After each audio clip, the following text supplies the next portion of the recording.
Hey guys, want to turn your Microsoft gift card into Robux? In this video I'll show you how. So first, redeem your Microsoft gift card. For that you need to go to redeem.microsoft.com. Let us do that.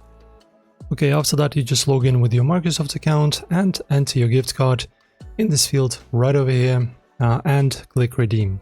So this adds the balance to your Microsoft Store account. After that guys, you can just go ahead and open the Roblox app, but make sure it's the one from the Microsoft Store.